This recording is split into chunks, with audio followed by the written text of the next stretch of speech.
I mean, I think the key for him is he just has an ability to stay present. Doesn't get too caught up in the past, whether he's good or bad. I think he has an innate ability, not just on the court, but in life, to just focus on the present and what's going forward. And so, he trusts his work ethic and he trusts the people around him. So, I think that's one of his biggest keys, right? Is obviously the competitive nature that he has, but just his ability to stay in the present, and continue to move forward. And then during the game, when that happened, like talking to him, or his teammates talking to him, is it just like he walks in and signs on himself? Like, what is that sort of? Yeah, Tony Dobbins does a great job communicating with him, and I'll talk to him a little bit. But a lot of it is just him being in his zone and having an understanding of where he is and what he needs to get accomplished. I mean, he has really good, situational awareness to his environment, and has an ability to kind of take it to another level. So, but even with to me, what he did for us, and throughout the game, the efficiency doesn't really matter as much as his mindset and his approach and really his presence. Now that the game is over, I have to ask you about your brother coaching another team. Does it mean anything more than the fact that he's coaching another team, and what was it like to get to coach this team? I mean, yeah, he's a good kid. I'm happy, I'm grateful that Will gave him a chance. He works hard, and just got to continue to work. But just proud of him and grateful that Will gave him an opportunity. And during the game, Kristaps said that he's dealing with some unfair illness. Is there any timetable or any further updates that we can provide?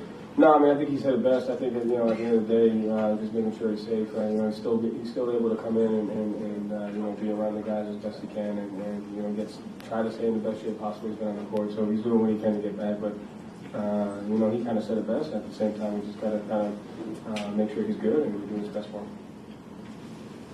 Joe, Sam, the contrast between the first half, going basically 1 for 7 and then just like 6 in a row. I know you don't need to talk to him, but like for a shooter to just keep going like that and not lose confidence, what does it take aside from him just trying to keep it himself, like from a team perspective? I mean, I think just trust. I think trust and belief. I think at the end of the day, there's no shot that he shoots that we think is a bad shot, and so I think it was great that even when he was 1 for 7, the team was still looking to find him, and I thought it was great in that third quarter. But to me, I think he's a straight shooter. He understands his work ethic. He does the same process every day, whether he does this or whether he goes 1 for 7. So the work that he puts in with his staff, the his own team, just his overall approach is high level and very professional. So not much to be said. And I'm not going to say guys are going to freeze a guy out for going cold to start, but you also have a lot of options. And it's very easy to say, we're just going to go somewhere else because these guys are all very capable. Mm-hmm. So how do you, as a team, as a coach, fight the urge to be like, oh, he doesn't have it tonight. And not in a disrespectful way, just be like, we're just going to try to find who does have it. Yeah, I mean, I think a lot of his shots we weren't going out of our way. I mean, he hasn't had many plays in the playbook, so it wasn't like we were going out of our way to get it for him. I think he has an innate ability to find the ball and put 2 on the ball and create advantages because of his knack and his ability to move, whether it's in transition or in the half court. So, I mean, I think the ball has a way of finding him, and the guys did a great job of looking for him once he got hot. You ran way more than usual and transition from live rebound. Was it part of the game plan, and why? I mean, I think just with some of the lineups that we had, a little bit of a smaller unit out there, multiple ball handlers at one time, having Drew Payton and Derek out there together sometimes, Jalen, leading the break. So I think it's just, having different lineups out there that present opportunities to do that. Joe, is a game like this, when they come back, is that, you don't want to lose this game, but is that good? Is that good education, good stuff to learn from that fourth quarter that you guys just didn't pull away and everybody's happy? That you have something a lesson learned from this? I mean, I think it's good because of it just gives us an opportunity to get better. And I think you take a look at the end of the third quarter, the start of the fourth quarter, but we could have ended the first quarter better. We could have ended the second quarter better.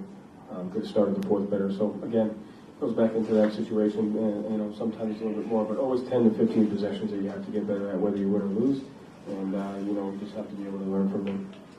You talked about not getting bored in the process. Is that difficult this time of year? 18 games left to get across the guys, not to get bored.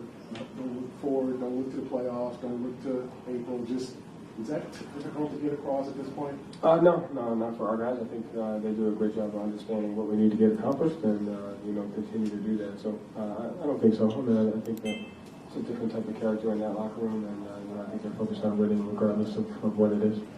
Final question, Justin. Joe, last week after Peyton's 40-point night, he admitted that it could have been anybody. It could have been Sam Hauser's night, and he comes out tonight and makes 9 threes. I mean, what does it say about this team that so many guys are capable of stepping up like that? Yeah, I mean, it's just a sign of a well-balanced team. I mean, I thought, even with it getting close, regardless of who's in, who's out, we have a responsibility to win, and guys do a great job of stepping up. But as great as it is to have guys who are able to do that, it's guys to support each other in doing that. And, I'm happy for Sam tonight just because of the work ethic, and I agree with Payne's perspective. But, just whoever's out there has a responsibility to win, and the guys are able to do that tonight. Thank you, Joe.